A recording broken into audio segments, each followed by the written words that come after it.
In the opening scene of the movie, we see a man running away from a group chasing him in the dark of the night. As the man reaches a closed alleyway, the other men come closer and attack him while he pleads for his life. The scene then shifts to a Nigerian couple, Femi and Tolu, with their young baby, Enitan.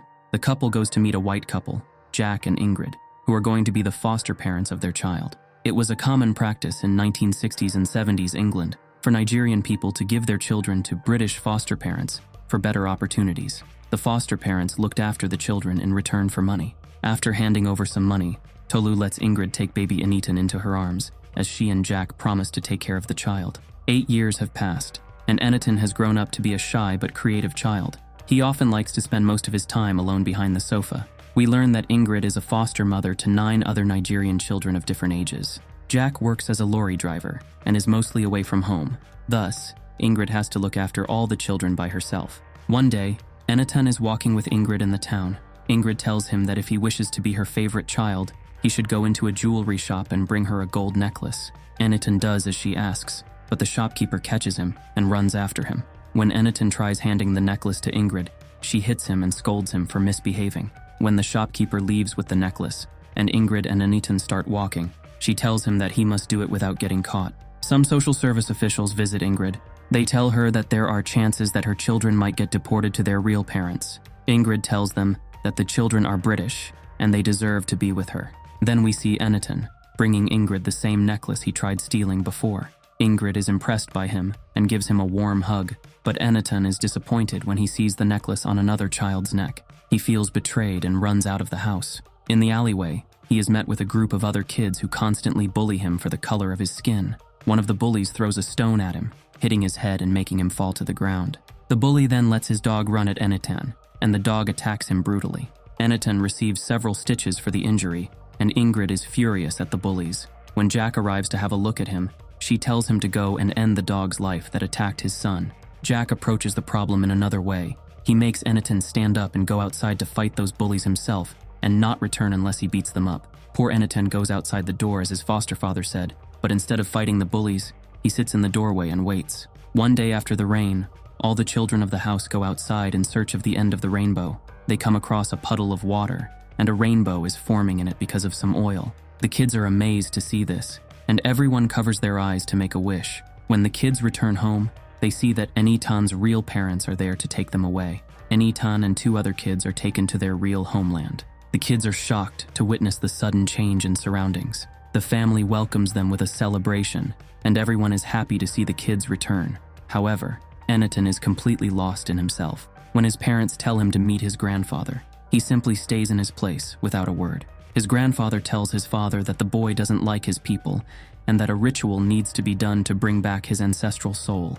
During the ritual, Enitan has to go through a further shock as he is tied up in the middle of a group of priests, and several cuts are made on his bare chest. We see that Enitan is not cooperative in school either. When the teacher asks for his name, he refuses to open his mouth. The teacher punishes him and tells him to face the wall with 1 foot raised. He fails to keep his foot raised for long, and the teacher is about to thrash him with a stick. But Enitan quickly snatches the stick away and thrashes the teacher instead. Then we see his real parents fighting over sending him back to England. His father wanted him to go back to England, as he was not fit to go to any school there. His mother tries to make him stay, but his father sends him back anyway. Back in England, Ingrid and her friends inspect the cuts on Enitan's chest and wonder what the point of the ritual was. They are all having fun when we see Enitan rushing away to the bathroom. He tries to cleanse his skin color off using soap, and when he fails, he throws the bar at the mirror. He then puts talcum powder on his face and hands and goes outside. This only leads to further bullying, and his heart fills with more hatred. 8 years pass by, and Enitan has grown to be an aggressive 16-year-old. He is still subjected to bullying now and then, but now he deals with the bullies more aggressively. In Ms. Dapo's class, he calls her a blackbird when she looks at him. Another student makes fun of Enitan, and a fight breaks out. Another teacher has to interfere, and he kicks Enitan out. Then we see Enitan noticing a group of skinheads near his school. The next day, Ms. Dapo notices Enitan looking at her from a distance. She calls him closer, and the two have a chat. She tells him that he is a bright student, but should avoid getting into trouble. When asked about friends, she realizes that Enitan has no real friends and only has imaginary ones. After that, we see Enitan being attacked by the same group of skinheads led by Levi. They strip him naked, and humiliate him by spraying paint on him.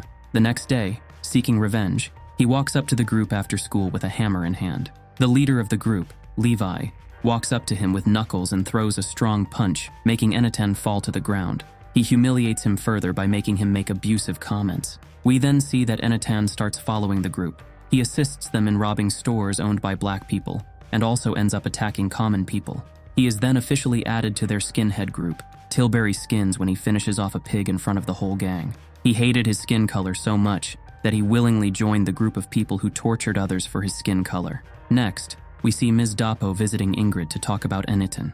She is worried about his attitude and the growing influence of the skinheads. Ingrid sends her off, telling her that she can handle her child, even though she too is worried by the news. Then we see Enitan joining the skinheads in various public acts of misbehavior. When Ms. Dapo passes a comment to them, the group decides to teach her a lesson. They make Enitan wait near her car, and when Ms. Dapo approaches and hands him a note, the other boys attack her from behind. They try to force themselves on her but later decide to let her go. Ms. Dapo feels disappointed by Enitan's actions. Next, we see Ingrid and her friends walking down an alleyway. They notice two groups of men confronting each other in the dark. Ingrid notices Enitan there with the skinheads and decides to leave quickly. Then we see the same person we saw at the beginning of the movie, and the person attacking him is none other than Enitan.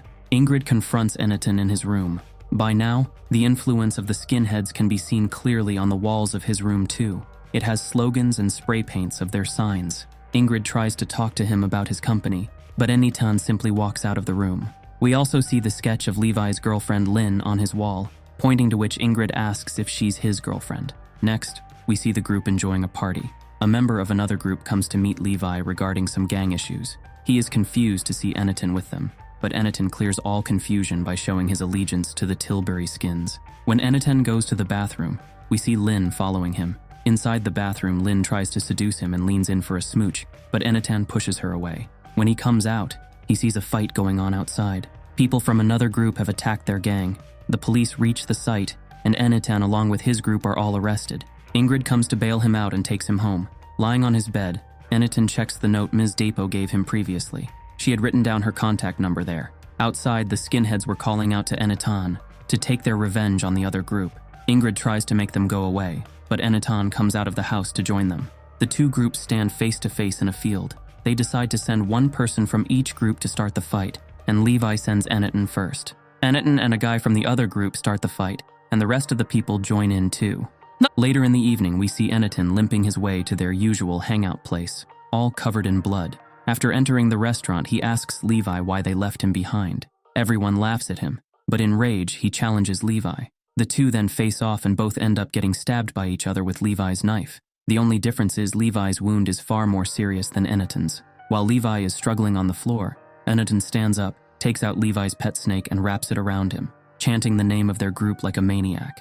He returns home in that state and keeps the snake in the warehouse. Seeing his condition, Ingrid is enraged, asking him to leave and kicking him. Enitan refuses to listen to her and goes to lie behind the sofa, where he used to spend most of his time as a kid. The cops soon burst in and take him away. After some days, we see an official entering Enitan's cell. He tells him that he is given another chance as there are no witnesses. His real parents have also arrived along with Jack and Ingrid to see him. But Enitan acts rebellious and pushes his real father away after hitting the cops holding him. He then runs away to the warehouse to see the snake. On his way home, a member of Tilbury Skins sees him and informs this to their new leader. The new leader with some other guys goes after Enitan seeking revenge. We see Enitan sitting alone in a garbage yard, thinking about his miserable life so far. He remembers the day when he saw a rainbow in a puddle when he was a child. With that beautiful memory in mind, Enitan decides to commit the unthinkable. The skinheads see this and leave the place. Fortunately, he is saved, and we see him in a hospital. After 6 months, Ms. Dapo meets him and tells him that it's time for him to make amends and fix his life. After going through so much, Enitan's condition has become very bad, but with Ms. Dapo's kind assistance, he works hard in studying and finally succeeds in the end. In the closing scene of the movie, we see Enitan graduating from the prestigious Royal University of London after a life filled with humiliation and struggle. Thanks for watching. Stay safe and take care.